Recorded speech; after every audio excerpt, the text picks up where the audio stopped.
വിനോദസഞ്ചാര മേഖലകളിലേക്കുള്ള നിയന്ത്രണം ലംഘിച്ചെത്തിയിരിക്കുകയാണ് യുവാക്കൾ. കാസർഗോഡ് കൊന്നക്കാട് അച്ചൻകല്ല് വെള്ളച്ചാട്ടത്തിലേക്ക് എത്തിയ യുവാക്കളെ റവന്യൂ അധികൃതർ മടക്കി അയച്ചു.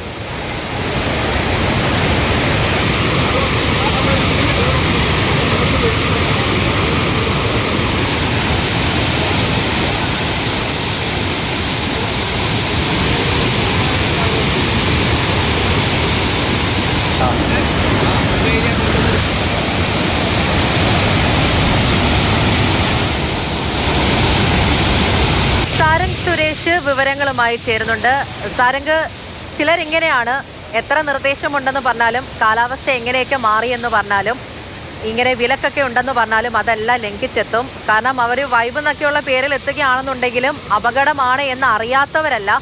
ഇവിടെ ഇപ്പോൾ എന്താണ് സംഭവിച്ചത്? ദൃശ്യങ്ങളിൽ കാണുന്നുണ്ട്. പറഞ്ഞു കൊടുത്തപ്പോൾ തന്നെ മനസ്സിലാക്കി തിരികെ പോയിട്ടുണ്ടായിരുന്നോ?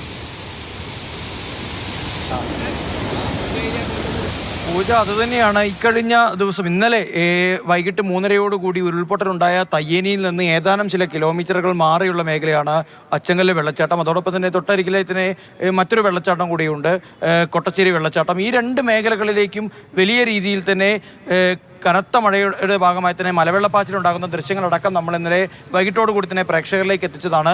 ആ ഒരു മേഖലയിലേക്കാണ് വെള്ളച്ചാട്ടത്തിൽ കുളിക്കാനായി യുവാക്കൾ എത്തിയത് എന്നത് തന്നെയാണ് ഏറ്റവും ഗൗരവതരമായ കാര്യം. കൃത്യമായ രീതിയിൽ മാർഗനിർദ്ദേശം ഉണ്ടാകുന്നു. അതുമായി ബന്ധപ്പെട്ട് കർശന നിയന്ത്രണങ്ങളുണ്ട് എന്നുള്ള കാര്യം കാസർഗോഡ് ജില്ലാ ഭരണകൂടം ദിവസങ്ങളായി പറഞ്ഞു വെക്കുന്നതാണ്.